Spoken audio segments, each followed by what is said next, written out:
Bismillahirrahmanirrahim. I welcome you to the course of Digital Image Processing, and today is our 14th lecture. So we will continue the same topic, which is image enhancement. But before going to the new topics of today, first we will summarize the previous lecture, and that is that we were learning how the histogram is and how do we use it. So we learned that the histogram is actually the global information of the image, which means that we are collecting the information regarding the intensities of the pixel, and we are putting it in a way that can be understandable and that can be useful information. So what it means that when we plot it, then we can visualize that what are the values that are mostly used, and what are the intensity values, and again in which level it is lying. तो हम histogram में normally हम क्या देखते हैं कि हम ये देखते हैं कि इमेज की इंटेंसिटी वैल्यूज़ क्या हैं, जो पिक्सल की इंटेंसिटी वैल्यूज़ हैं पिक्सल बाय पिक्सल हम उसको काउंट करते हैं, और उनको फिर हम अगर प्लॉट कर लें तो हमें बहुत इजीली नज़र आ जाता है कि जो इमेजेस हैं उसमें इंटेंसिटी वैल्यूज़ कौन सी यूज़ हुई हैं और वो किस एरिया में लाई कर रही हैं। मतलब ये कि क्या वो डार्क हैं बहुत ज़्यादा, क्या वो लाइट हैं या वो मीडियम हैं। तो इस तरह की इंफॉर्मेशन हमें विजुलाइज होती है और उसको हम यूटिलाइज़ कर सकते हैं। तो उसको हम कैसे यूटिलाइज़ करते हैं? दो तरीके हैं उसके, एक है हिस्टोग्राम इक्वलाइजेशन और दूसरा है स्पेसिफिकेशन, या हम उसको मैचिंग भी कहते हैं, हिस्टोग्राम मैचिंग। तो स्पेसिफिकेशन में हमने देखा कि एक्चुअली हम यहाँ पर क्या करते हैं कि हम मैच करते हैं दूसरे हिस्टोग्राम के साथ, क्योंकि हमने ये अंडरस्टैंड किया था कि नॉर्मली हिस्टोग्राम इक्वलाइजेशन में हम कोशिश करते हैं कि जो डिस्ट्रीब्यूशन है इंफॉर्मेशन की या पिक्सल की इंटेंसिटी वैल्यूज़ की वो स्मूथ हो जाए, वो थ्रू आउट द रेंज हो जाए। तो उसकी एग्जांपल्स हमने देखी थी कि हमारे पास उसकी कुछ एग्जांपल्स हैं। आगे हम इसको थोड़ा सा और एलाबोरेट करते हैं, और फिर स्पेसिफिकेशन में हमने ये देखा था कि क्योंकि हम डिस्ट्रीब्यूशन स्मूथ कर लेते हैं तो शायद वो हमें प्रॉपर इमेज ना मिले या हमारे जो मकसद है वो पूरा ना हो। तो उसके लिए हम क्या करते हैं कि हम उसको मैच करते हैं अपनी रिक्वायरमेंट के लिहाज से, और अपनी रिक्वायरमेंट जो है वो एक टारगेट हिस्टोग्राम लेते हैं और हम उसके साथ फिर उसको मैच कर लेते हैं। तो ये हमने दो तरीके सीखे थे। आज जो हमारा लेक्चर है वो डिपेंड करता है कि हम आज देखेंगे इमेज डिफरेंसिंग, कि हम इमेज डिफरेंसिंग कैसे करेंगे और इसका क्या मकसद है, और इसको इसकी इंफॉर्मेशन जो आती है वो हम कैसे उसको यूटिलाइज़ कर सकते हैं। दूसरा जो है वो है एवरेजिंग ऑफ इमेजेस। अगर हम इमेजेस को एवरेज लेते हैं तो वो हमें क्या फ़ायदा देते हैं और वो हम कैसे करते हैं वो हम देखेंगे। और साथ में हम ये देखेंगे कि हम मास्क प्रोसेसिंग को जब यूज़ करते हैं, जब हमने ये देखा था कि हम एक टेम्पलेट यूज़ करते हैं और उस टेम्पलेट की बेसिस पे हम कुछ इन्फॉर्मेशन कलेक्ट करते हैं और वो हम एक स्पेसिफिक पिक्सल के ऊपर उसको एम्बेड कर देते हैं। तो वो जो मास्क प्रोसेसिंग है उनमें बहुत सारे टाइप्स हैं, तो हम उनमें कोशिश करेंगे कि आज लीनियर स्मूथिंग ऑपरेशन देख लें। तो हमने लास्ट टाइम देखा था कि हमारे पास जो सिंपल एक डिस्क्रीट केस में हिस्टोग्राम आती है, तो उसके लिए हमने फार्मूला डिराइव किया था कि हम प्रोबेबिलिटी लेते हैं P R of R K is equal to Ni by N, ठीक है। और ये जो N K है नॉर्मली हम जो नंबर ऑफ Ni ले रहे हैं ये क्या है, पिक्सल विद इंटेंसिटी वैल्यूज़, ठीक है। और वो हमारे पास नॉर्मली होते हैं इक्वल टू आर के। मतलब हम जब ये पिक्सल वैल्यूज़ ले लेते हैं उसको नॉर्मलाइज कर लेते हैं तो हम उसके बाद हमारे पास वो आर के की वैल्यूज़ आ जाती हैं। तो ये हमारे पास बेसिक इक्वेशन थी कि अगर हम सिंपली इंटेंसिटीज़ आइडेंटिफाई करना चाह रहे हैं तो हमारे पास ये बेसिक तरीका है। और हमारे पास हर एक पिक्सल के ऊपर हम जाते हैं, आयत पिक्सल के ऊपर, और उसकी इंटेंसिटी वैल्यूज़ आइडेंटिफाई करते हैं जो कि आर के की वैल्यूज़ आ जाती हैं।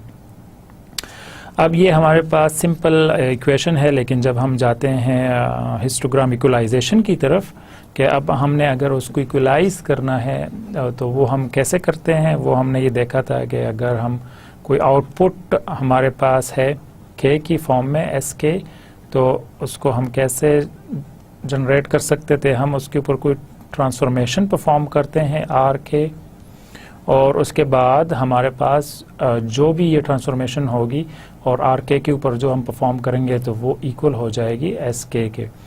मतलब ये कि ये वो इक्वलाइज हमारे पास आउटपुट आ जाएगा। तो अब ये ठीक है को हमने इस टी ट्रांसफॉर्मेशन को कैसे डिफाइन किया था, हमने ये देखा था कि this is equal to N I divided by N and summation of I is equal to 0 to k.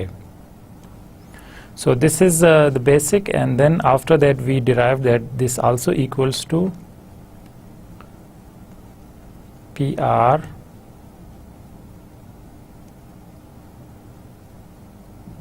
into R I हम लेते हैं, क्योंकि हमारे पास ये n I by n I हमने बताया कि ये हमारे पास क्या है, ये आ रहे हैं ये वाले वैल्यूज़, तो हम यहाँ पर इसको यूज़ कर लेते हैं, ठीक है। और हम ये लेते हैं I is equal to 0 to k, ठीक है। और हमने ये देखा कि ये जो एस के की वैल्यूज़ जब अब आ जाएंगी हमारे पास, ये क्या होंगी, ये हमारे पास इक्वलाइज्ड फॉर्म में होंगे। हम इन सब को डिस्ट्रीब्यूट कर देते हैं। जो ये नॉर्मलाइज वैल्यूज़ हमारे पास आती हैं, इंटेंसिटी वैल्यूज़ ये आ गई हैं, और हम इसको एस के पे ट्रेस कर लेते हैं। और ये अब हमें पता है कि एस के जो है वो लेस देन और इक्वल टू 1 होगा और ग्रेटर देन और इक्वल टू 0 होगा। तो इसका मतलब ये हुआ कि हम जो भी इंटेंसिटी वैल्यूज़ ले रहे हैं हम उनको ट्रेस कर रहे हैं सिर्फ 0 और 1 के दरमियान। मतलब ये है कि हम उसको नॉर्मलाइज कर रहे हैं। नॉर्मली नॉर्मलाइज का मतलब ये होता है कि कोई वेरिएशन हो, फॉर एग्जांपल 0 to 100 या 0 to 200, तो हम उनको किसी एक ऐसे लेवल पे ले आते हैं जिसकी कैलकुलेशन हमारे लिए इजी हो जाए। तो अगर हम उसको नॉर्मलाइज करते हैं तो इसका मतलब ये हुआ कि हम उसको किसी जो 0 स्टार्टिंग वैल्यू है और जो एंडिंग वैल्यूज़ हैं उन सब के दरमियान में हम उसको ले आते हैं, ताकि वो ग्राफिकली भी इजीली विजिबल हो, प्लॉट हो सके, और उसकी अंडरस्टैंडिंग भी इजी हो और कैलकुलेशन में हम उसकी इजी कर सकें। तो हम करते क्या है कि हम उसको 0 और 1 के दरमियान नॉर्मलाइज कर लेते हैं। तो अब ये नॉर्मलाइज करने के बाद जो इंटेंसिटी वैल्यूज़ हैं वो 0 और 1 के दरमियान आ जाएंगी। और नॉर्मली हमारे पास इमेज में क्योंकि 0 और 1 की नहीं होती इंटेंसिटी वैल्यूज़, वो कुछ भी हो सकती हैं, 0 to 255 हो सकती हैं। अगर तो हम सिंपली ग्रे स्केल इमेजेस ले रहे हैं और हम ये सोच रहे हैं कि जो 0 है वो ब्लैक है और 255 जो है वो हमारे पास आ गई हैं वाइट कलर, ब्राइट कलर है, तो अब इन दोनों के दरमियान में जो भी वेरिएशन होगा वो ग्रे स्केल वैल्यूज़ होंगे। कुछ जो है वो डार्क के करीब होंगे, ज़्यादा डार्क होंगे, और कुछ ऐसे होंगे जो ज़्यादा वाइट होंगे, लेकिन इनके दरमियान जो है वो कोई भी ग्रे स्केल वैल्यू आ रहा होगा। तो अब हम इसको इस तरह नॉर्मलाइज करते हैं, लेकिन क्योंकि इमेज जो है उसमें वेरिएशन ज़्यादा होती है और वो 0 और 1 के दरमियान नहीं होंगे, तो हम उसके लिए सिंपली फार्मूला में थोड़ा सा ट्विस्ट लाते हैं, हम उसको थोड़ा सा चेंज कर देते हैं। तो हम ये ज्यूम करते हैं कि हमारे पास वैल्यूज़ जो हैं वो 0 से स्टार्ट हो रही हैं और 255 तक जा रही है। मतलब ये कि 256 टोटल हमारे पास वैल्यूज़ आ रही हैं। तो अब ये 256 हमारे पास जो R की वैल्यूज़ हैं ये क्या है, ये R की वैल्यूज़ आ गई हमारे पास, ठीक है, क्योंकि ये वो इंटेंसिटी वैल्यूज़ हैं। अब हमारे पास L-1 हम क्या ले सकते हैं, हम ये ले सकते हैं कि वो 255 है। इसका मतलब ये कि हमारे पास लास्ट वैल्यू ये आ गई। तो हमारे पास बेसिक जो फॉर्मूला था वो क्या था कि S of k is equal to T R K. तो ये हमारे पास बेसिक फॉर्मूला है कि हम फिर यहाँ पर इस टी को चेंज करके इसके जगह हम डालते हैं इक्वलाइजेशन का पूरा फंक्शन डाल लेते हैं उसके। तो अब ये हमारे पास बेसिक फार्मूला है। अब हम इसको अगर चेंज करते हैं अकॉर्डिंग टू दिस कि वो बजाय इसके कि 0 से 1 के दरमियान नॉर्मलाइज हों, वो इन वैल्यूज़ के दरमियान नॉर्मलाइज हों, तो इसके लिए हम क्या करेंगे, हम ये कह सकते हैं कि ये हमारे पास एस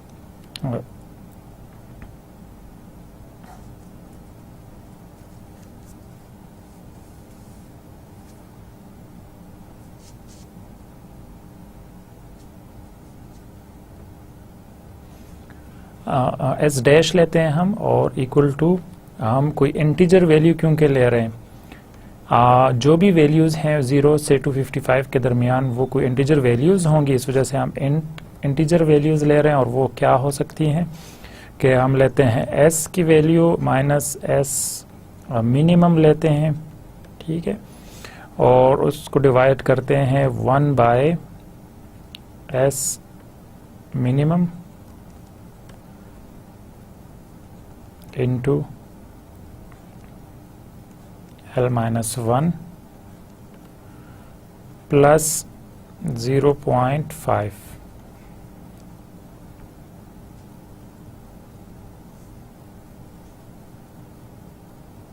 ये 0.5 हमारे पास वो शिफ्ट है जिसकी बेसिस पे हम नेक्स्ट इंटेंसिटी वैल्यू पर जा रहे होंगे। तो अब ये हमारे पास बेसिक फार्मूला आ जाएगा जब भी हम नॉर्मलाइज करने की बजाय हम उस इमेज के लिहाज से उसका हिस्टोग्राम इक्वलाइज करना चाहें। सो यहाँ पर हमारे पास जो मैक्सिमम वैल्यू है वो हम यहाँ पर ले लेते हैं, 255 को भी हम यहाँ पर ले लेते हैं, ठीक है।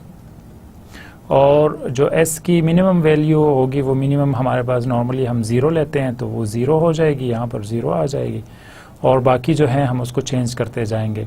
तो फार्मूला में हम एग्जैक्टली अब पहले हम उसका नॉर्मलाइज हिस्टोग्राम आइडेंटिफाई कर लेते हैं।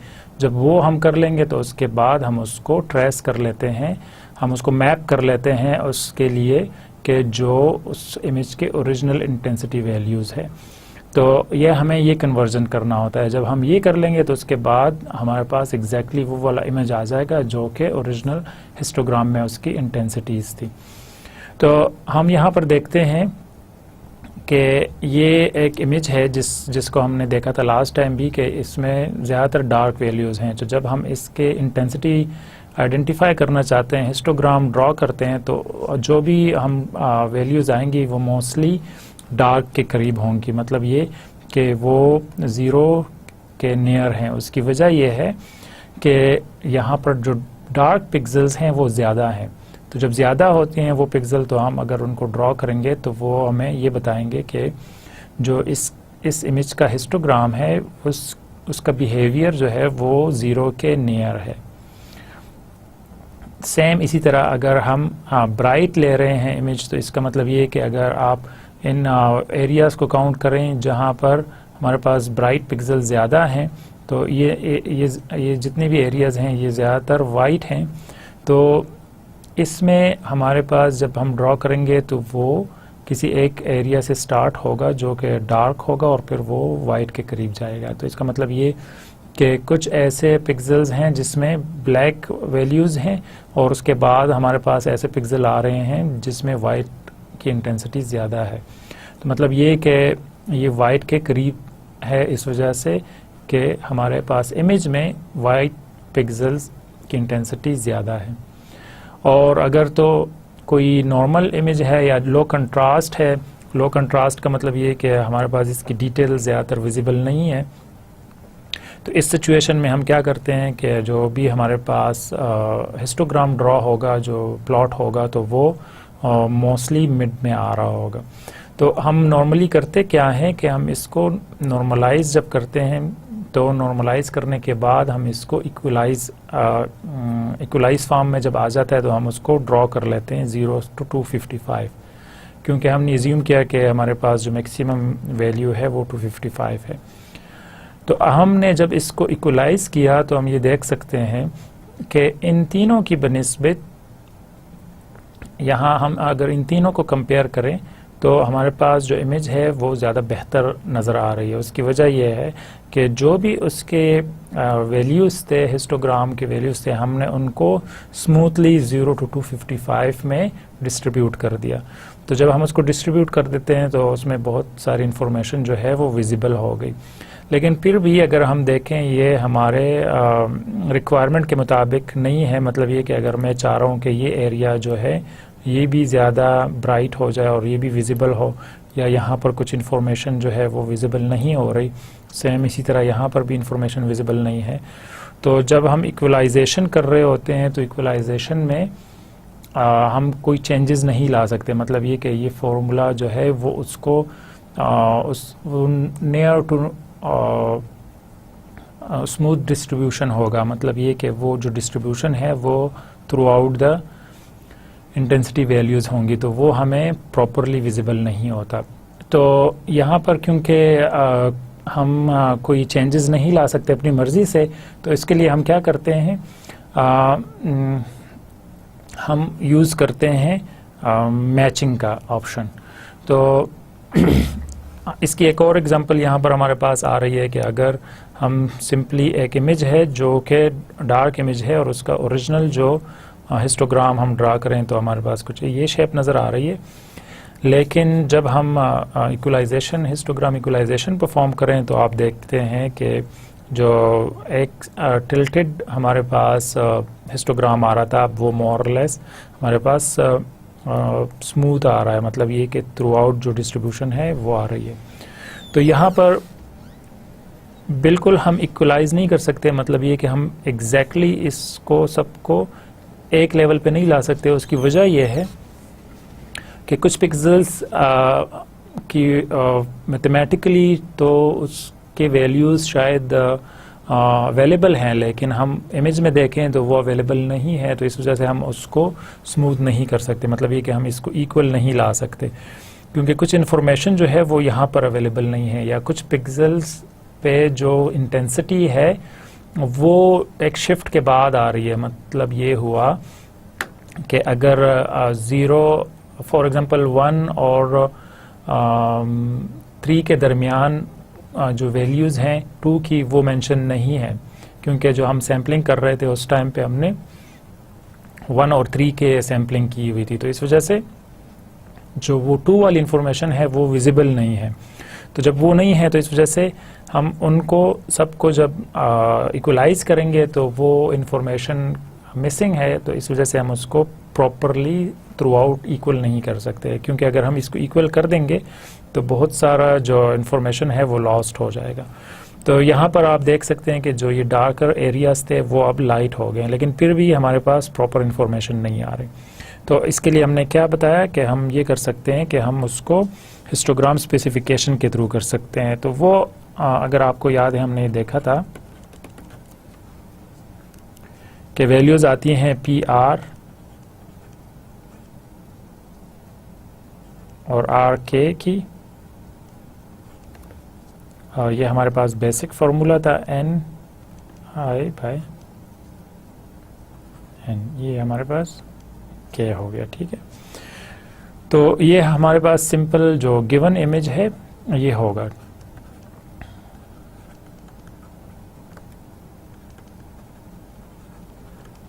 तो ये हमारे पास इनपुट इमेज है जिसको हम चेंज करना चाह रहे हैं, जिसके हिस्टोग्राम को हम चेंज करना चाह रहे हैं। और अब हमारे पास एक और हिस्टोग्राम है,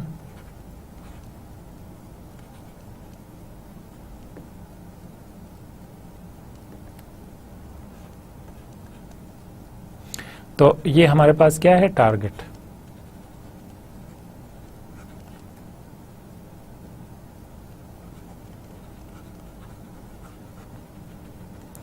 ये हमारे पास टारगेट हिस्टोग्राम आ गया। अब हम ये चाह रहे हैं कि जब हमारे पास ये ओरिजिनल हिस्टोग्राम जो आ रहा है इमेज का, इसको हम इक्वलाइज कर लें, हम इसको सेम कर लें इस हिस्टोग्राम के जो हमारे रिक्वायरमेंट है। मतलब हमारा ये है कि अगर हम कोई हिस्टोग्राम अपनी मर्ज़ी का इम्प्लीमेंट करना चाह रहे हैं कि वो ब्राइटनेस जो है वो एक ख़ास एरिया में आ जाए या उसके जो वैल्यूज़ हैं वो डार्क से स्मूथ की तरफ जाएं या एक ख़ास रेंज में आ जाएं, तो वो अगर हम चाहेंगे तो वो हम उसको टारगेट हिस्टोग्राम बताते हैं। आपने देखा होगा ज़्यादातर इमेज जो प्रोसेसिंग टूल्स हैं या जो सॉफ्टवेयर्स हैं उसमें हम वो कुछ वैल्यूज़ होती हैं जिसको हम चेंज कर सकते हैं, या हमारे पास सिंपली वो एक रेंज उन्होंने यहाँ पर दी होती है जिसको हम आगे पीछे मूव कर सकते हैं। मतलब ये कि वो हमें ये बताते हैं कि अगर हम इसको चेंज करेंगे तो हिस्टोग्राम भी चेंज होता जाएगा। तो वो हिस्टोग्राम जब चेंज होता है तो वो एक्चुअली ये जो है ये टारगेट को ले रहा होता है यहाँ से, और जो ओरिजिनल है उसको चेंज करता जाता है। तो अब इसके लिए हमने क्या फार्मूला डिराइव किया था कि हमें नॉर्मली जब हम हिस्टोग्राम लेते हैं, इस पी आर के का हिस्टोग्राम जब हम आइडेंटिफाई करते हैं तो वो क्या था, एस के हम लेते थे इक्वल टू टी आर के, और ये हमने डिफाइन किया था कि ये इक्वल होता है N I by N, I is equal to 0 to K, ठीक है। और फिर हमने ये देखा था कि हम अगर इसको चेंज करेंगे तो क्या आ जाएगा, ये इक्वल हो जाएगा पी आर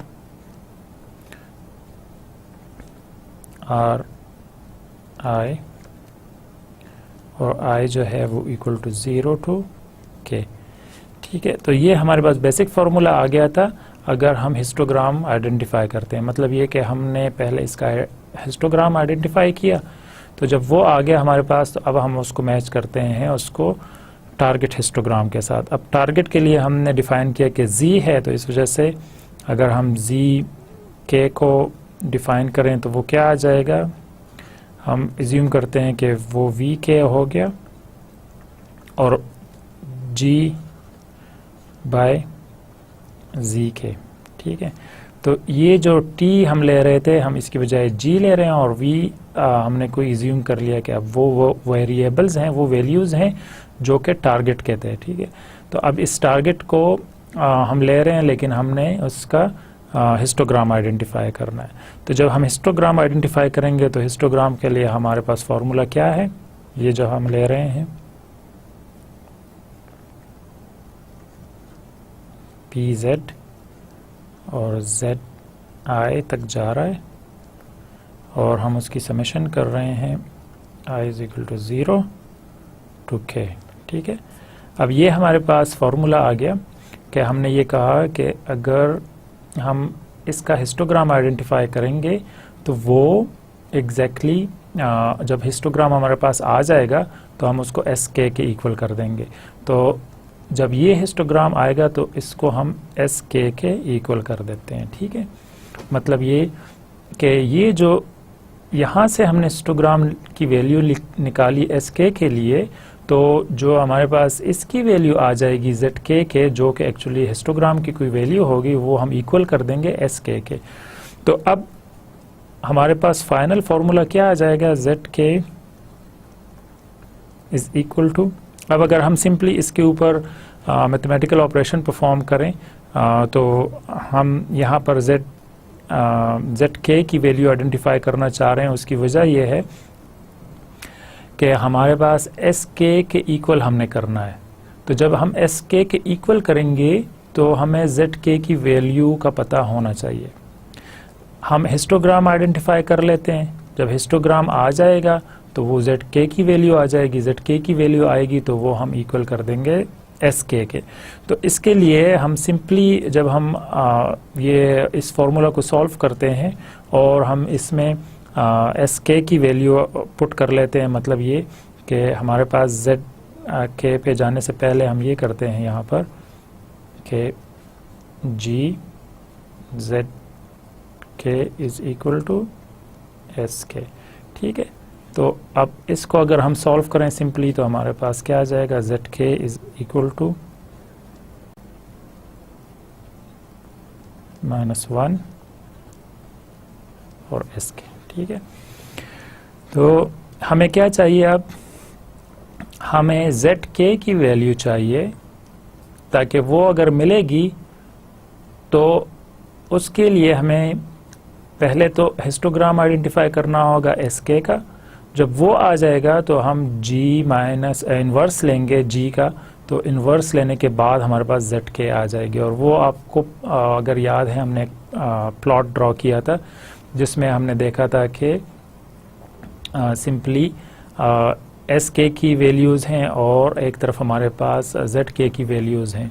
तो वो zk की वैल्यूज़ पर जाने के लिए हमारे लिए ज़रूरी था कि हम उसका इन्वर्स लें, मतलब ये कि हमें वापस जाना होता है। और उसके बाद हमने ये भी देखा था कि वो सिंपली हम ग्राफिकली तो इस तरह देख सकते हैं कि अगर हम उसको प्लॉट करेंगे तो हमें zk की वैल्यू आइडेंटिफाई करने के लिए sk की वैल्यू आइडेंटिफाई करते हैं, और उस हम रिवर्स में चले जाते हैं तो हमें zk की वैल्यू मिल जाती है। लेकिन जब हम उसको इम्प्लीमेंट करते हैं तो इम्प्लीमेंटेशन में हम सिंपली उसको लुकअप टेबल में देखते हैं, और दूसरा g का जो हम इन्वर्स लेते हैं तो वो सिंपली हम sk की वैल्यूज़ लेते जाते हैं मिनिमम, और उसको इंक्रीज़ करते जाते हैं और देखते हैं कि उसके अगेंस्ट कौन सी वैल्यू आ रही है। तो ये हमारे पास सिंपल फार्मूला था हिस्टोग्राम स्पेसिफिकेशन का। अब हम कुछ रिजल्ट्स देखते हैं कि जब हम स्पेसिफिकेशन अप्लाई करते हैं तो हम बताते हैं कि ये हमारे पास एक इमेज है जिसका हमने हिस्टोग्राम लिया, तो वो ज़ाहिर है डार्क इमेज है, तो हमारे पास उसके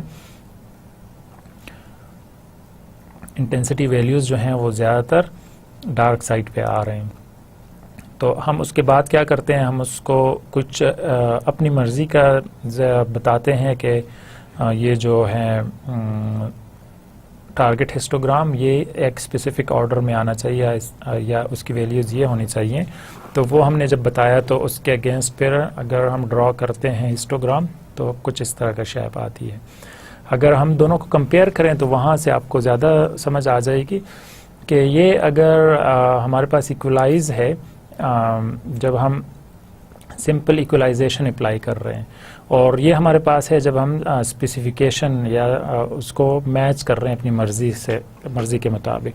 तो आप अगर यहाँ पर देखें जो ज़्यादातर डिटेल है यहाँ पर ये क्लाउड की देखें, और साथ में यहाँ पर जो रिफ्लेक्शन है वाटर की वो ज़्यादातर विजिबल नहीं है।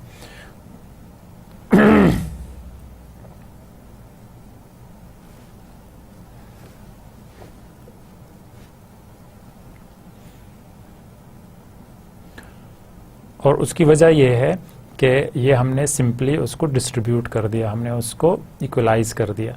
लेकिन जब हम अपनी मर्ज़ी के मुताबिक कुछ एरिया जो डार्क हैं हम उसको डार्क ही रहने देते हैं, और हमने उसको डिस्ट्रीब्यूट कर दिया अपनी मर्ज़ी से। हम मतलब ये कि आपको मैंने बताया कि हमारे पास एक simple drag and drop type की एप्लीकेशन हो जिसमें हम वो बता सकें कि जो हिस्टोग्राम है वो किस रेंज में आनी चाहिए। तो हम वो सिंपली उसको मूव कराते जाते हैं तो हमारे पास इमेज में वो चेंजेस आ रही होती है। तो जहाँ पर सबसे बेहतर चेंजेस आ रही हैं, सबसे बेहतर इमेज आ रही है, तो हम वहाँ पर उसको छोड़ देते हैं। तो अब यहाँ पर हम देखते हैं कि ये जो रिफ्लेक्शन है ये भी काफ़ी विजिबल है, और साथ में जो यहाँ पर क्लाउड की इंफॉर्मेशन है वो भी काफ़ी विजिबल है, और आप इसके एजेस देख सकते हैं कि जो ये लाइट के एजेस हैं वो भी काफ़ी क्लियरली विजिबल हो रहे हैं। तो इवन हमारे पास अगर यहाँ हम कंपेयर करें तो ये इंफॉर्मेशन मोर और लेस सेम है इस इंफॉर्मेशन के, और उसकी वजह यह है कि यहाँ पर जो हमारे पास इंटेंसिटी वैल्यूज़ हैं हिस्टोग्राम जो है वो एग्जैक्टली उसी तरह हमने छोड़ दिया है जो ओरिजिनल है। ओरिजिनल हमारे पास ये आ रहा है, तो कुछ वैल्यूज़ जो ये थी ये हमने उसी तरह छोड़ दी थी, ठीक है। तो इस वजह से वो एग्जैक्टली उधर ही आ गया, लेकिन जो हमारे पास चेंजेस हम लाना चाह रहे थे वो उस एरिया में लाना चाह रहे थे, तो वो हमने उसको डिस्ट्रीब्यूट कर दिया। तो ये दोनों में बेसिक डिफरेंस आ गया कि अगर हम हिस्टोग्राम इक्वलाइजेशन यूज़ कर रहे हैं तो वो ऑटोमेटिकली उसको इक्वलाइज कर देता है, वो उसमें हम कोई चेंजेस नहीं ला सकते। लेकिन जब हम हिस्टोग्राम मॉडिफिकेशन या स्पेसिफिकेशन यूज़ करते हैं, इसको मैचिंग भी कहते हैं, तो उसमें हम क्या करते हैं कि हम टारगेट हिस्टोग्राम बताते हैं और उसके अगेंस्ट हम आइडेंटिफाई करते हैं, या हिस्टोग्राम को जो ओरिजिनल है उसको हम चेंज करते जाते हैं। तो ये बेसिक इंफॉर्मेशन थी। यहाँ पर हम एक और एग्जांपल देखते हैं। ये ओरिजिनल इमेज है, तो हमने क्या किया कि हम सिंपली उसको यहाँ पर इक्वलाइज कर रहे हैं। तो जब हम इक्वलाइज कर रहे हैं तो जो डार्क इमेज था वो लाइट तो हो गया, लेकिन जो इन्फॉर्मेशन थी वो अब भी विजिबल नहीं है। यहाँ पर आप देख सकते हैं कुछ इन्फॉर्मेशन विजिबल नहीं है। सेम जो ये नीचे ग्राउंड की इन्फॉर्मेशन है ये प्रॉपर नहीं है, विजिबल नहीं है। तो जब हम उसको स्पेसिफिकेशन के थ्रू चेंज करते हैं तो आप यहाँ पर देखें कि ये जो एरिया है ये काफ़ी क्लियरली विजिबल है, और साथ में जो यहाँ पर जो इन्फॉर्मेशन आ रही है वो भी काफ़ी क्लियरली विजिबल है। तो क्योंकि जो स्पेसिफिकेशन हिस्टोग्राम है उसको हम चेंज करते जा रहे हैं। अब हम आते हैं इमेज डिफरेंसिंग की तरफ कि अगर हमने दो इमेजेस को आपस में डिफरेंट आइडेंटिफाई करना है, उसका डिफरेंस आइडेंटिफाई करना है, तो वो कैसे होगा। So image differencing taking the difference of pixel values between two images. हम क्या करते हैं कि पिक्सल बाय पिक्सल रीड करते जाते हैं दो इमेजेस को, और एक इमेज को दूसरे इमेज से सिंपली सब्ट्रैक्ट करते जाते हैं। तो हम एज्यूम करते हैं कि हमारे पास एक इमेज है f of x and y, और दूसरी इमेज है हमारे पास h of x and y। ठीक है, तो एक इमेज है f के साथ हम ले रहे हैं और h के साथ ले रहे हैं, और x और y एग्जैक्टली वही लोकेशंस हैं दोनों इमेजेस की, सेम होंगी। तो वो हम क्या करते हैं, हम सिंपली इसको माइनस करते हैं, और जब माइनस करेंगे तो हमारे पास जो डिफरेंस है वो आ जाएगा, और उसको हम स्टोर करते हैं किसी एक और इमेज के साथ जो है g ऑफ x y। तो हम करते क्या हैं कि पिक्सल बाय पिक्सल हम रीड करते जाएंगे x y की लोकेशंस, और वो हम सब्ट्रैक्ट करते जाएंगे, और उसको हम डिफरेंस जो है वो स्टोर करते जाएंगे। तो अब इसका फ़ायदा क्या है, इसका फ़ायदा ये है कि जहाँ पर चेंज है दो इमेजेस के दरमियान तो वो हमें क्लियरली विजिबल हो जाएगा, और नॉर्मली हम इसको यूज़ करते हैं मेडिकल इमेजिंग के अंदर। तो मेडिकल इमेजिंग में हम डिफरेंस कैसे लेते हैं, फॉर एग्जांपल हमने एक इमेज ली जिसमें हमने कोई रेडियो एक्टिविटी एजेंट्स हमने ट्रांसफ़र करने थे पेशेंट के लिए। तो उसके बाद हम कुछ इमेजिंग ले रहे हैं, फॉर एग्जांपल हम लेते हैं सीटी स्कैन ले रहे हैं। तो सीटी स्कैन के लिए कुछ ऐसे एजेंट्स होते हैं जिनको बॉडी में इंजेक्ट किया जाता है, जिसको बाद में ट्रेस किया जाता है। तो हम करते क्या है कि हम पहले पेशेंट का नॉर्मल इमेज ले लेते हैं, और उसके बाद वो जो ट्रैकिंग एजेंट है या जिसको मॉनिटर किया जा सकता है, ऐसे एजेंट्स को हम ट्रांसफ़र करते हैं बॉडी में, और उसके बाद हम दोबारा इमेज लेते हैं। तो जब हम दोबारा इमेज लेते हैं तो हम उनको आपस में सब्ट्रैक्ट कर लेते हैं ओरिजिनल इमेज से, जो बग़ैर किसी एजेंट्स के थे। तो अब इसके बाद हम क्या करते हैं कि जो इमेज आएगा तो वो हमें क्लियरली विजिबल होगा कि कहाँ पर चेंज है, वो डिफरेंस कहाँ पर आ रहा है। तो ये ज़्यादातर मेडिकल इमेजिंग में यूज़ होता है, और काफ़ी यूज़फुल इंफॉर्मेशन इससे मिल जाती है। तो यहाँ पर हमारे पास एक इमेज है जो हम सिंपली लेते हैं बग़ैर किसी ट्रैकिंग एजेंट्स के। उसके बाद जब हमने इमेज ली तो ट्रैकिंग एजेंट्स के साथ इमेज ली, और फिर हमने उनको सब्ट्रैक्ट कर लिया ओरिजिनल इमेज से। तो जब हमने उसको ओरिजिनल इमेज से सब्ट्रैक्ट किया तो यहाँ पर आप देख सकते हैं कि ज़्यादातर इंफॉर्मेशन जो है वो विजिबल हो गई, और ऐसे एरियाज़ जो कि पहले विजिबल नहीं थे वो एजेंट्स की वजह से विजिबल हो गए। तो जब वो विजिबल हो गए और हमने ओरिजिनल इमेज से सब्ट्रैक्ट किया तो वो हमें क्लियरली अब आइडेंटिफाइबल हैं कि कहाँ पर ये एजेंट्स जो हैं वो कहाँ तक पहुँचे हुए हैं, क्योंकि वो बॉन्ड बनाते हैं सेल्स के साथ, ब्लड से स्ट्रीम के साथ, और वो आगे जाकर डिफरेंट बॉडी के एरियाज़ में पेनिट्रेट हो जाते हैं या डिस्ट्रीब्यूट हो जाते हैं। तो ये इस लिहाज से हमारे पास बहुत ज़रूरी है कि इमेज जो डिफरेंसिंग है वो काफ़ी इंफॉर्मेशन हमें देता है। अब इसमें हमें सिर्फ इन चीज़ों का ख्याल रखना होता है कि जब हम इमेज ले रहे हैं तो वो एग्जैक्टली सेम लोकेशन का हो, उसके डायमेंशन भी एग्जैक्टली सेम हो, और जो कैमरा है वो भी एग्जैक्टली सेम प्रॉपर्टीज़ का और सेम फीचर्स के साथ यूज़ हो रहा हो, तो तब हमें वो इंफॉर्मेशन मोस्टली क्लियरली विजिबल हो सकती है। क्योंकि अगर हम इमेज का साइज़ चेंज कर लेंगे तो वो एग्जैक्टली वो वाले पिक्सल्स नहीं आएंगे, पिक्सल्स के नंबर चेंज हो जाएंगे, इस वजह से वो इंफॉर्मेशन जो है वो मिसलीडिंग हो जाएगी। और या तो हमारे पास रेजोल्यूशन चेंज हो जाए या जो है एरिया चेंज हो जाए, तब भी हमारे पास जो है इंफॉर्मेशन प्रॉपर नहीं आ रही होगी। इस वजह से हम करते क्या हैं कि हमें एग्जैक्टली सेम इमेज लेनी होगी सेम लोकेशन की। तो उसके लिए नॉर्मली हम बॉडी के ऊपर कुछ ट्रैकिंग पॉइंट रख लेते हैं। मतलब ये हुआ कि क्योंकि हमने एग्जैक्टली उस एरिया का इमेज लेना है, तो या तो नॉर्मली उसको मार्क किया जाता है कि ये एरिया जो है इस एरिया का इमेज लिया गया था, और ये जो स्पेसिफिक एरिया है फॉर एग्जांपल चेस्ट हो गई या हमारे पास कोई आर्टरीज हो गई, तो उनको हम मार्क कर लेते हैं कि इमेज जो है वो इस एरिया से लिया गया। तो जब नेक्स्ट टाइम इमेज लिया जाता है तो एग्जैक्टली उसी एरिया को फोकस किया जाता है या उसको अलाइन किया जाता है उस एरिया के साथ जहां हमने मार्क लगाया होता है। तो सिंपली यहाँ ये भी हो सकता है, या हम उसको कुछ ट्रैकिंग डिवाइस भी लगा सकते हैं, मतलब कुछ ट्रैकिंग पॉइंट्स होते हैं, सिंपली वो बॉडी के साथ अटैच कर लेते हैं और फिर उनको ऑटोमेटिकली ट्रैक किया जाता है। तो ये इसका इमेज डिफरेंसिंग की एप्लीकेशन भी होगी, और साथ में हमने ये भी देखा कि हम इसको कैसे यूज़ कर सकते हैं। अब हम आते हैं एवरेजिंग ऑफ द इमेज की तरफ। So possibility to reduce the noise of the image if the image are of the same scene. हम एवरेज लेते हैं इमेजेस का और मल्टीपल इमेजेस लेते हैं, लेकिन वो मल्टीपल इमेज जो हैं वो अगेन सेम सीन के होने चाहिए। मतलब ये हुआ कि हम एक सीन के मल्टीपल इमेज लेते हैं, और वो इस वजह से लेते हैं कि अगर तो हमारे पास नॉइज़ आ रहा है इमेज के अंदर, तो फिर हम मल्टीपल इमेजेस लेकर उनका एवरेज निकालते हैं, और वो एवरेज जो है वो हमें नॉइज़ जो है उसको रिमूव में हेल्प करता है। अब ये सिचुएशंस कहाँ पर हो सकती हैं? नॉर्मली हम एस्ट्रोनॉमी में देखते हैं कि बहुत सारे इमेजेस जो हैं गैलेक्सीज़ के लिए जाते हैं जो कि बहुत ज़्यादा डिस्टेंस में होते हैं, तो वो हम वो नॉइज़ रिमूव नहीं कर सकते जो कि दरमियान में नॉइज़ आ रहा होता है दूसरे स्टार्स का या गैलेक्सीज़ का या और भी बहुत सारे ऑब्जेक्ट्स हैं जो कि हमारे पास गैलेक्सीज़ के इमेजेस लेने में प्रॉब्लमेटिक्स हो सकते हैं।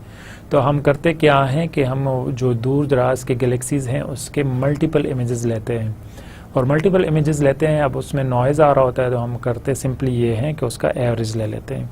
तो इसको हम कैसे डिफ़ाइन कर सकते हैं? हम देखते हैं कि सिंपली अगर एक इनपुट इमेज है f ऑफ x y, अगर ये हमारे पास इनपुट इमेज है, तो जो हम इमेज ले रहे होंगे आउटपुट के तौर पर वो g ऑफ x y हो सकता है। ठीक है, तो ये दोनों सेम हो सकते हैं। अगर तो हम इसमें देखते हैं कि हमारे पास कोई नॉइज़ भी है, और वो है ईटा x y। ठीक है, तो ये जो नॉइज़ है ये अगर हमारे पास आ रहा है तो ये हम नॉर्मली एडिड होता है इस ओरिजिनल इमेज के साथ, तो टोटल जो हमारे पास आउटपुट इमेज है वो ये आ रहा होगा। तो अब हम इसको कैसे फॉर्मुलेट कर सकते हैं? हम लेते हैं g tilt of x and y is equal to 1 by k and g of I into x y, और इसका हम समेशन करते हैं I is equal to 1 by k। तो ये अब हमारे पास सिंपली हम एवरेज ले रहे हैं इन वैल्यूज़ का। तो जब हम इनका एवरेज लेते हैं और हम ये इज्यूम करते हैं कि जो नॉइज़ है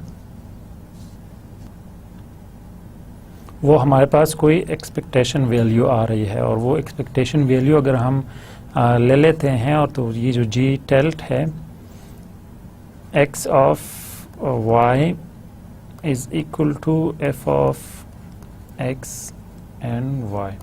तो मतलब ये कि ये एग्जैक्टली सेम होंगे अगर तो हम इस ई को आइडेंटिफाई कर लेते हैं, या ये जो ई है वो एक्सपेक्टेशन वैल्यू है, ठीक है। तो ये हमारे पास हम, और ये जो नॉइज़ है नॉर्मली ये हमारे पास कुछ रिलेशन नहीं होना चाहिए इसका, मतलब ये कि अनकोरिलेटेड इंफॉर्मेशन होनी चाहिए इमेज के अंदर, तो तब हम इसको रिमूव कर सकते हैं। ऐसी इंफॉर्मेशन नहीं कि जो यूज़फुल हो, तो अगर वो यूज़फुल इंफॉर्मेशन है तो हम उसको रिमूव नहीं करेंगे। So if we have a pure image which we call it as a f of x y, then the image we capture, we also call this as a g of x y. So then we have the noise that we call it as a eta of x y. So this is additive in our original image, and that is why we have the total image, we call it as a g of x y.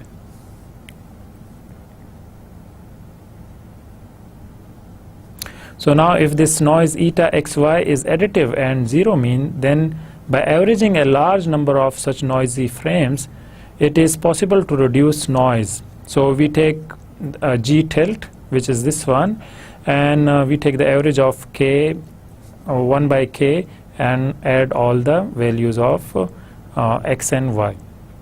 If we take the expectation value or the average value, which is e of g tilt xy, then this average value is nothing but f of xy. So our condition is that the noise must be zero mean additive noise, which means that the noise is uncorrelated and the mean is zero. So by taking average of large number of frames, the image of the noise of the image will be removed normally. तो हम इसको simply ये consider करते हैं कि जो noise है वो अनकोरिलेटेड होना चाहिए। तो अगर हम वो अनकोरिलेटेड नॉइज़ को रिमूव कर सकें तो वो इस सिचुएशन में होगा कि अगर हम मल्टीपल इमेजेस का एवरेज ले लेते हैं। तो ये हमारे पास ओरिजिनल इमेज है और ये उसमें जो नॉइज़ है वो आ रही है। तो अब अगर हम इस नॉइज़ को रिमूव करना चाह रहे हैं तो हम सिंपली मल्टीपल इमेजेस लेते हैं, तो मल्टीपल इमेजेस का एवरेज ले लेते हैं। और तो ये जो नॉइज़ है जिसका कोई कनेक्शन नहीं है ओरिजिनल इमेज के साथ, तो हम उसको रिमूव कर लेते हैं। तो यहाँ पर हम ये देखते हैं कि अगर तो हम एवरेज जो है वो ज़्यादा वैल्यूज़ का लें या ज़्यादा फ्रेम्स या इमेजेस का लें तो वो ज़्यादा बेहतर रिजल्ट्स देते हैं। तो यहाँ पर हम एज्यूम करते हैं कि ये 128 इमेजेस हैं और ये उससे लेस हैं, तो हम देख सकते हैं कि दोनों में हमारे पास डिफरेंस आ रहा है। कुछ इन्फॉर्मेशन जो है वो यहाँ पर नॉइज़ की सिचुएशन में विजिबल थी, यहाँ वो नॉइज़ की सिचुएशन में वो रिमूव हो गई है। तो यहाँ पर हम इसको इंट्रोड्यूस कर सकते हैं कि जितने इमेजेस ज़्यादा होंगे उतने हमारे पास जो नॉइज़ है वो बेहतर रिमूव हो जाएगी। और दूसरी बात ये भी है कि इमेज जो है वो सेम लोकेशन की होनी चाहिए या सेम फ्रेम होनी चाहिए, सेम डायमेंशंस होने चाहिए। एग्जैक्टली जिस तरह हम डिफरेंसिंग ले रहे थे सेम इसी तरह यहाँ पर भी हमें ये चाहिए होगा। अब हम जाते हैं मास्क प्रोसेसिंग की तरफ कि अगर हम कोई भी इंफॉर्मेशन जो कि नाइबर्स से लेते हैं और उसको हम किसी एक पिक्सल लोकेशन पे डालते हैं तो हम उसको कहते हैं कि मास्क प्रोसेसिंग है। A neighborhood of size more than 1, if we use it, then the kind of operation that we are going to have, that is known as a mask processing operation. तो अगर हम 1 से ज़्यादा की information ले रहे हैं नाइबर्स की तो उसको फिर हम कहते हैं कि ये हमारे पास मास्क प्रोसेसिंग है। हमने ये देखा कि पॉइंट प्रोसेसिंग, इससे पहले हमने देखा तो पॉइंट प्रोसेसिंग में हम सिंपली एक पिक्सल वैल्यू को लेते हैं और उसके साथ हम ऑपरेशन करते हैं। यहाँ पर हम क्या करेंगे, हम मोर देन 1 पिक्सल लेते हैं।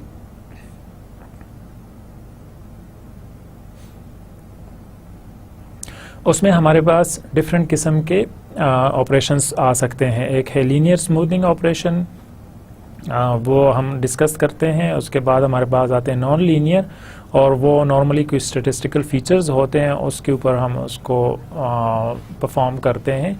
वो स्टेटिस्टिकल वैल्यूज़ पहले निकालते हैं नाइबर्स की, और उसके ऊपर हम प्रोसेसिंग करते हैं, और उसको हम एक स्पेसिफिक वैल्यू के ऊपर, पिक्सल वैल्यू के ऊपर एम्बेड कर देते हैं, वहाँ पर हम रख देते हैं। तो उसको हम मीडियन फ़िल्टर भी कहते हैं।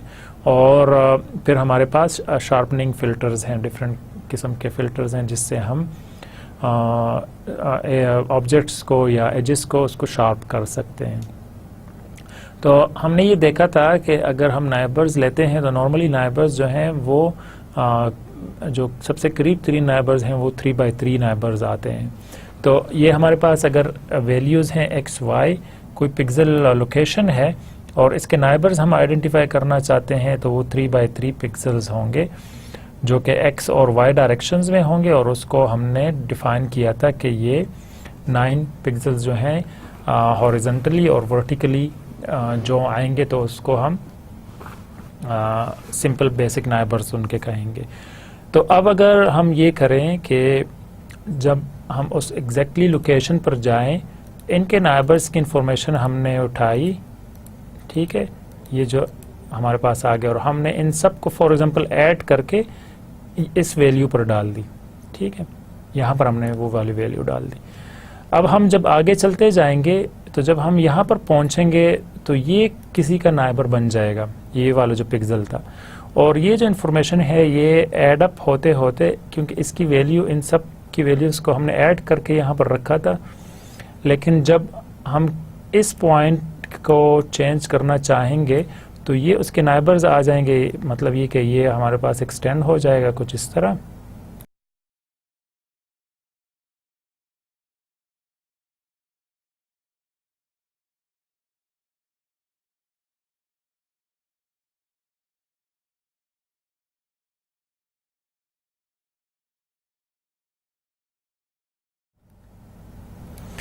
अब क्योंकि जब हम यहाँ पर आएंगे, इसको हम चेंज करना चाह रहे हैं, तो ये जो इन्फॉर्मेशन जो हम ऑलरेडी चेंज की थी, तो ये अब मिसलीडिंग हो जाएगा। उसकी वजह यह है कि इस पिक्सल की ओरिजिनल वैल्यू तो ये नहीं थी, ये तो हमने सबको सम करके यहाँ पर डाल दिया था।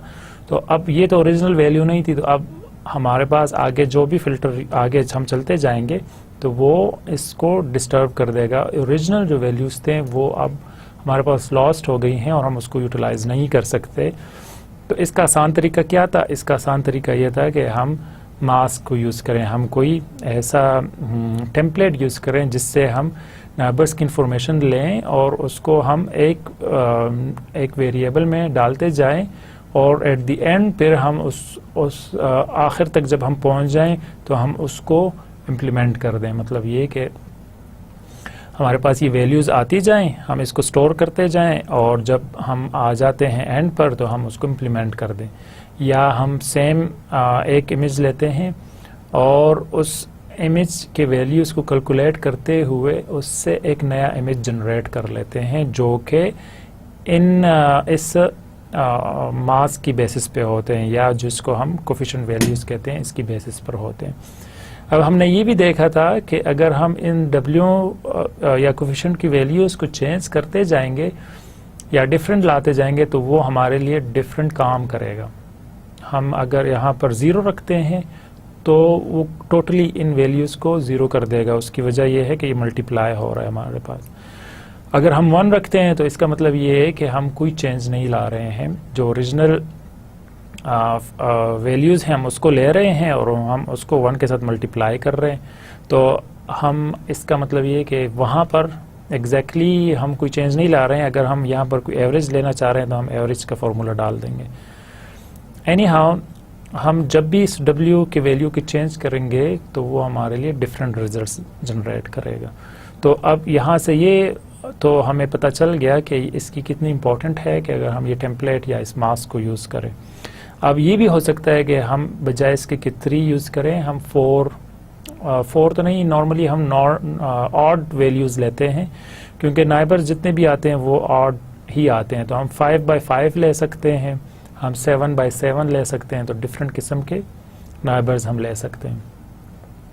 तो वो डिपेंड करता है कि अगर आप कितने कंट्रीब्यूशन चाह रहे हैं कि कितने नाइबर्स की कंट्रीब्यूशन हो एक पिक्सल के ऊपर, उसका इन्फ्लुएंस कितना होना चाहिए, तो वो टोटली डिपेंड करता है हमारे application two application.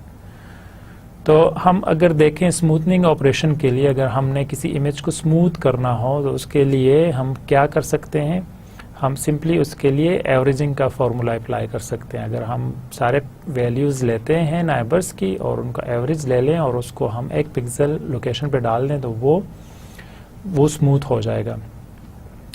So image smoothing is also called the image averaging operation.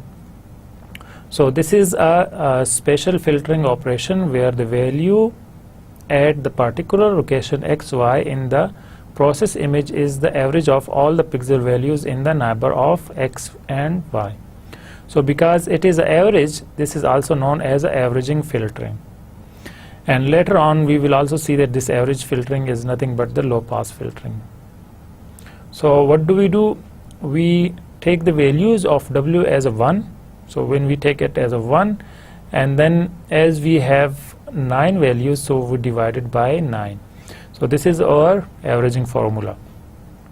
So हम करते क्या हैं, अब हम इसको सिंपली बॉक्स फिल्टर भी कहते हैं, इसका एक और नाम भी है जिसको हम बॉक्स फिल्टर कहते हैं, कि हम एक बॉक्स के सिचुएशन में चलते जाते हैं, क्योंकि ये जो नाइबर्स हैं ये हमने एक बॉक्स के फॉर्म में लिए हुए हैं। इसको हम डायमंड की फॉर्म में भी ले सकते हैं, हम इसके मल्टीपल शेप्स ले सकते हैं, हेक्सागोनल भी ले सकते हैं, डिफरेंट किस्म के हम शेप्स ले सकते हैं। तो क्योंकि ये बॉक्स फिल्टर है, बॉक्स नाइबर्स हैं, तो इसको हम बॉक्स भी कहते हैं। तो अब हम कर क्या रहे हैं, सिंपल फार्मूले में हमने 1/9 कर दिया। इसका मतलब ये कि हम नाइबर्स की इंफॉर्मेशन ले रहे हैं और हमारे पास नाइबर की इंफॉर्मेशन यहाँ पर ये आ रही है कि w -1 आ रहा है, -1 एंड -1, फिर -1 एंड 0 आ रहा है। सेम इसी तरह ये डिफरेंट वेरिएबल्स हैं और वो हम ला रहे हैं एट लोकेशन w 0 एंड 0 के ऊपर। तो हमने उसका एवरेज लिया, तो हमारे पास जो भी वैल्यू आएगी हम उसको इस लोकेशन पर इंसर्ट कर देते हैं। अब हम अगर कोई वेटेड फिल्टर अप्लाई करना चाहते हैं, मतलब ये कि हम w के कोई ऐसी वैल्यूज़ रखना चाह रहे हैं कि जो कुछ इन्फ्लुएंस डाल रहे हैं, जो कुछ उसके ऊपर असर डाले या उसको चेंज करे, तो उसके लिए हम क्या कर सकते हैं, हम वेटेड एवरेज यूज़ करते हैं। तो वेटेड का मतलब ये हुआ कि जो उसके हॉरिजॉन्टल और वर्टिकल नाइबर्स हैं उनको हमने 2 रख दिया, और जो हमारे पास उसके डायगोनल नाइबर्स आ रहे हैं एक पॉइंट के, तो वो इस पॉइंट के हमारे पास डायगोनल वैल्यूज़ जो आ रहे हैं वो 1 है, ठीक है, और हॉरिजॉन्टल और वर्टिकल 2 हो गए। और ओरिजिनल पिक्सल जो है उसका हमने सबसे ज़्यादा वेट रख दिया और उसको हमने 4 रख दिया। मतलब ये कि इनकी नाइबर्स से कुछ इन्फॉर्मेशन तो आ रही है, लेकिन जो ज़्यादा फोकस होगा वो इस पे होगा जो कि इस XY की अपनी वैल्यू है, ठीक है। तो हम इस तरह के डिफरेंट किस्म के फ़िल्टर या वो लगा सकते हैं। तो हम वेटेड एवरेज के लिए हम क्या करते हैं, क्योंकि अब ये हमारे पास वैल्यूज़ जो है मल्टीपल हो गई हैं, तो इस वजह से हम करते क्या हैं कि 1/16 कर लेते हैं इसको। तो सेम फार्मूला है, और यहाँ पर जो क्योंकि एवरेज हम 16 के साथ ले रहे हैं तो सिंपली हम 1/16 कर लेंगे। अब स्मूथनिंग स्पेशल फ़िल्टर के लिए अगर हम जर्नल फार्मूला डिराइव करना चाहें तो जर्नल क्या होगा कि हम डबल समेशन लेते हैं i और j की वैल्यूज़ हैं, जो कि हमारे पास वो मास्क है या वो टेम्पलेट है, x और y की लोकेशन है, और जो a और b है वो normally i is equal to a and j is equal to b। तो इसका मतलब ये हुआ कि ये हमारे पास कोई इंटीजर वैल्यूज़ हैं जहाँ से हम स्टार्ट ले रहे हैं और ये जा रही हैं a और b तक। तो हम -a और -b से ले रहे हैं और हम जा रहे हैं +b और +a की तरफ, और वो हमारे पास क्या वैल्यूज़ थे जो हम यहाँ पर ले रहे थे, क्योंकि j इज़ इक्वल टू -1 और 1 आ रहे थे, और सेम इसी तरह i इज़ इक्वल टू -1 और 1 आ रहे थे। तो यहाँ पर हम बजाय इसके कि वो फिक्स नंबर लें हम वेरिएबल के तौर पर ले लेते हैं, क्योंकि जब हम वेरिएबल लेंगे तो हम इसको कोई भी वैल्यू असाइन कर सकते हैं। तो क्योंकि हमें करना क्या है कि हम अगर मास का साइज़ चेंज करना चाहेंगे तो बजाय इसके कि हम यहाँ से फिक्स वैल्यूज़ को चेंज करें, हम सिंपल वेरिएबल को असाइन कर लेते हैं। तो उसके बाद हम इसको डिवाइड करते हैं और डिवाइड करते हैं टोटल नंबर ऑफ जो हमारे पास नाइबर्स आ रहे हैं या मास का जो हमने साइज़ रखा हुआ है, तो हम उस पर डिवाइड कर लेते हैं। तो ये सिंपल फार्मूला आ जाएगा स्मूथनिंग के लिए। तो अब हमने ये कहा कि मास का साइज़ हम क्या रख सकते हैं, वो रख सकते हैं m/n। m जो है वो इक्वल होगा 2a+1 और n is equal to 2b+1। तो हम इसको चेंज करते हैं b को, और a को अगर चेंज करेंगे तो हमारे पास मास का साइज़ चेंज हो जाएगा। यहाँ पर हमारे पास सिंपल उसके कुछ एग्जांपल्स हैं कि अगर ये इमेज है और हम इसके ऊपर फिल्टरिंग अप्लाई कर रहे हैं, इसको हम लो पास फिल्टर भी कह सकते हैं। आगे हम इसको और डिटेल में डिस्कस करेंगे। तो हम अगर 3x3 पिक्सेल्स ले रहे हैं, 3x3 का टेम्पलेट ले रहे हैं, तो हमारे पास ये रिज़ल्ट आ रहा है। अगर हम 5x5 ले रहे हैं तो हमारे पास ये रिज़ल्ट आ रहा है, और अगर हम 7x7 ले रहे हैं तो ये रिज़ल्ट आ रहा है। तो अगर आप देख सकते हैं कि अगर हम ज़्यादा मास का साइज़ हम बढ़ा रहे हैं तो उससे जो नॉइज़ है वो तो दूर हो रही है क्योंकि वो स्मूथ हो रहा है, लेकिन जो हमारे पास एजेस हैं वो भी ब्लर हो रहे हैं, जो ओरिजिनल ऑब्जेक्ट्स थे वो भी ब्लर हो रहे हैं। तो यहाँ पर अगर हम 3x3 ले रहे हैं तो इमेज जो है वो इतना ब्लर नहीं हो रहा, लेकिन जो नॉइज़ है वो भी साथ में आ रहा है। तो हम स्मूथनिंग इस वजह से कर रहे हैं कि हम उसके जो वैल्यूज़ हैं नाइबर्स की या नॉइज़ है उसको हम रिमूव करना चाह रहे हैं, उसको स्मूथ कर रहे हैं। फिर उसके बाद हम उसके ऊपर और ऑपरेशन परफॉर्म करते हैं। इससे हमारे पास एजेस जो हैं वो और क्लियर हो जाती हैं, और इसको हम डिटेल में देखते हैं। सेम इसी तरह हमारे पास ये दूसरी इमेज है। यहाँ पर हम देखते हैं कि अगर ये ओरिजिनल इमेज है, हम इसके ऊपर 3x3 नाइबर्स अप्लाई करते हैं, 5x5 और 7x7, तो डिफरेंट किस्म के चेंजेस आ रहे हैं, हमारे पास वैल्यूज़ चेंज हो रही हैं। और यहाँ पर ब्लर हो गया है, यहाँ पर ब्लर नहीं है, लेकिन कुछ कंटेंट्स हैं जो कि क्लियरली विजिबल नहीं है और नॉइज़ आ रहा है हमारे पास। तो ये हमारा आज का लेक्चर था। हम यहाँ पर अख्तिताम करते हैं, और हमने ये देखा कि इमेज डिफरेंसिंग क्या है, हमें क्यों ज़रूरत पड़ती है इमेज डिफरेंसिंग की, हम डिफरेंस क्यों आइडेंटिफाई करते हैं, क्योंकि कुछ इमेजेस ऐसी होती हैं जो हम स्टार्ट में ले लेते हैं पेशेंट्स का, और कुछ ऐसे इमेजेस पर हम बाद में लेते हैं जिसमें हम कोई रेडियो एक्टिविटी या कोई ऐसे एजेंट्स होते हैं जिसको हम ट्रेस कर सकें। तो उन इमेजेस को हम लेने के बाद हम आपस में उसका डिफरेंस आइडेंटिफाई कर लेते हैं, और हमें वो जो डिफरेंस है वो क्लियरली विजिबल होता है। सेम इसी तरह हमने एवरेजिंग देखा कि एवरेजिंग हम क्यों करते हैं, क्योंकि अगर तो हमारे पास ऐसे इमेजेस हैं जिसमें नॉइज़ आ रहा है और उसका और कोई हल हमारे पास नहीं है, मतलब ये कि हम ना तो लेंस चेंज कर सकते हैं, ना उस की लोकेशन चेंज कर सकते हैं, ना हम और जूम इन कर सकते हैं, तो इस वजह से हमारे पास वो नॉइज़ आएगा ही आएगा। तो हम उस नॉइज़ को कैसे रिमूव कर सकते हैं, हम अगर उसके मल्टीपल इमेजेस लेते हैं और हम उसका एवरेज निकालते हैं। लेकिन वो इमेजेस जब हम ले रहे हैं उसमें जो नॉइज़ है उसका कोई रिलेशनशिप ना हो ऑब्जेक्ट्स के साथ। सेम इसके बाद हमने ये देखा कि हम मास्क प्रोसेसिंग कैसे कर सकते हैं। हमने ये देखा कि हम टेम्पलेट यूज़ करते हैं। टेम्पलेट हमें क्यों यूज़ करना चाहिए, क्योंकि अगर हम ओरिजिनल वैल्यूज़ को चेंज करते जाएंगे तो वो एक टाइम में नाइबर्स के तौर पर काम करेंगे एक स्पेसिफिक पिक्सेल का। तो अगर वो नाइबर के तौर पर काम कर रहे हैं तो वो अब ओरिजिनल वैल्यूज़ नहीं हैं उस इमेज पिक्सेल्स के, तो वो हमें मिसलीड कर सकता है, वो इमेज ही टोटली डिफरेंट हो जाएगी। तो इस वजह से हमें क्या करना चाहिए, हमें कोई टेम्पलेट या मास्क यूज़ करना चाहिए। उस मास्क के डिफरेंट साइजेस हो सकते हैं, और उस मास्क के जो वैल्यूज़ हैं, कोफिशिएंट वैल्यूज़ हैं, वो भी डिफरेंट हो सकते हैं। तो हमने देखा कि अगर हम सिंपल एवरेज लेते हैं तो एवरेज की सिचुएशन में वो स्मूथ हो जाते हैं, इमेजेस जो हैं वो स्मूथ हो जाते हैं, लेकिन अगर हम साइज़ चेंज करते जाते हैं तो उसमें हमारे पास इमेज जो है वो ब्लर हो जाता है। तो अब इनको आगे कैसे डील करेंगे, इनको कैसे और बेहतर बनाया जा सकता है, हम आगे नेक्स्ट लेक्चर में देखेंगे। तो इंशाल्लाह नेक्स्ट लेक्चर में दोबारा मिलेंगे और डिटेल से हम और इन्हांसमेंट देखेंगे। अल्लाह हाफिज़।